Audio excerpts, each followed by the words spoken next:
versus Evi? I think so. Evi, yes. Gonna be an exciting one. We got to see more coming on here. I got to shout out Ziv. I think he's still a great player, and I want to see him move on forward in the bracket. And I am curious, sort of more of what kind of strats we see. I mean, we've seen 2 lane bully versus melee matchups, right? We saw the Zyra versus Gragas and went Gragas' way. Gragas just found the all-ins. We saw Draven versus Reli, and it was very, very Draven. And now we get axes on axes. He get his brother. Hail of Blades Darius. So he's looking to stack that passive right away.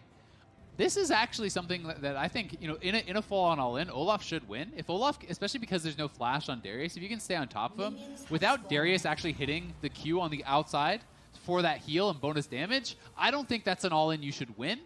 There is, of course, potential for Ziv to outplay and maybe poke him down with Qs and these sorts of things, but that's a very difficult all-in for Darius to actually win. Hail of Blades, I'm not sure how much that will mix it up, because it is going to allow you, if you can actually hit your Q, pull him in, auto, W reset, 2 more quick Hail of Blades autos. You're basically guaranteed 4 stack. Yeah, I mean, if you miss the Q, you're guaranteed 4 through Hail and the attack reset. But you're right. If you do land the Q, that's actually 5. And and you're hoping for that, and he can look for the all-in fight.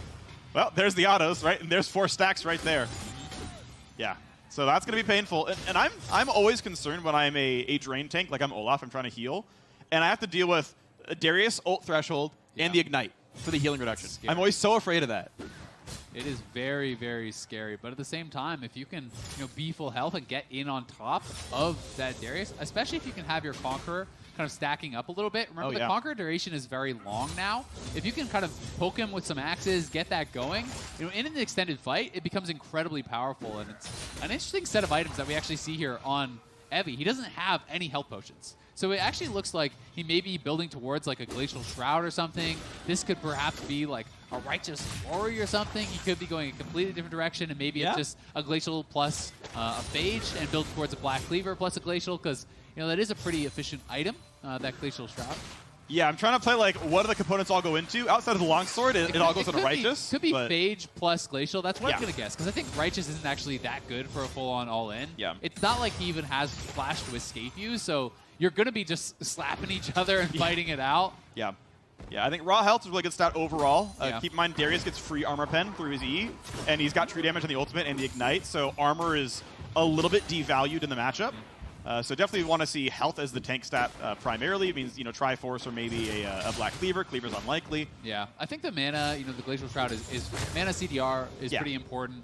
And, you know, you have to use a lot of those axes here, kind of poke them down. They are both 6. They're going. Okay, here comes the ult going on top. A lot of damage. This could be enough to get the kill. The Duck is not nearly enough damage. Oh my, you called it Azael. Yeah. Darius can't get away. Yeah, you cannot win that 1v1 if it's just going to be a straight up fight to the death, full health, you know, running each other. Evi actually had him poke down a little bit, and Ziv used the dunk before 5 stacks. Yeah. So those are 2 big things. I still think he would have lost had he waited for that additional auto, and he clearly wasn't confident that he would even survive to get that final stack. So Evi looking very good, and I think, you know, given how that one went down, if you can actually just wait for your cooldowns again and kind of allow Ziv to push in a little bit, you can try to repeat that. Ziv is going to have to be a bit more tricky. Ziv is going to have to be the guy who hits some Qs while you're trying to CS, gets you poked down, and then looks for the all-in himself. Yeah, going to be a big deal there. So it is going to be the pieces of a Black Cleaver. Yeah. Right, Phage into Kindle Gem. That's that build path. Sure.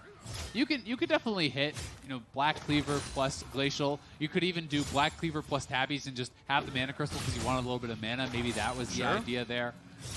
But, you know, Evi just needs to kind of chill back. There's a big minion wave stacked up. You don't want to fight into that because, remember, you don't have Flash or Ultimate either. So if you get pulled in by Ziv and forced into an all-in with that minion wave, you would lose. Woo! So, Q-Chunk. Yeah, that is a lot of damage there. 20% current health on top. Beautiful stuff right there. I wouldn't even minded Righteous Glory. Because you're like, hey, I already got the first kill. If I can just force the all-in again before more items come in, just fight him as soon as I get ult back up and guarantee it with the active, I could have seen that work too. I can see both points of view, because if you could also be worried, well, what if he just turtles it out and then you're forced into the Ring of Fire all-in? With a Righteous Glory. Right? You know, so I can see both points of view.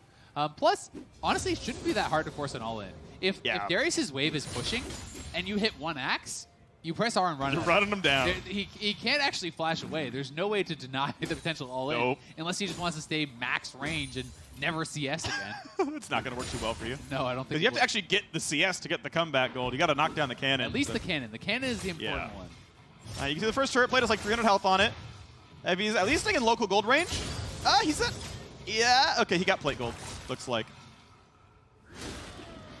And yeah, you can see he's just like able to aggressively wave clear. Looks like he's going to shove this and probably go for the reset. Yeah, he even went for kind of the more, I hate to say it in a 1v1, but almost scaling build, right? Because it is not like the double Dorans and these sorts of things. He went for components right from the get-go. Right, to complete some items. Build into bigger items. All right, pretty big chunk out there from Ziv. And he's actually, taking some trades now as well. One hit. Ooh. That's an early barrier. They're going to go for the all-in right now. Big dunk comes across, but it might be enough anyway. Evi slaps him down. Yeah, I like that one. Evi, smart pick here. Olaf very strong in that full-on 1v1. I think Ziv smelled blood in the water a bit. He knew he needed to look for something. Yeah. Had an opportunity there to try to go for an all-in, but we saw how it played out the first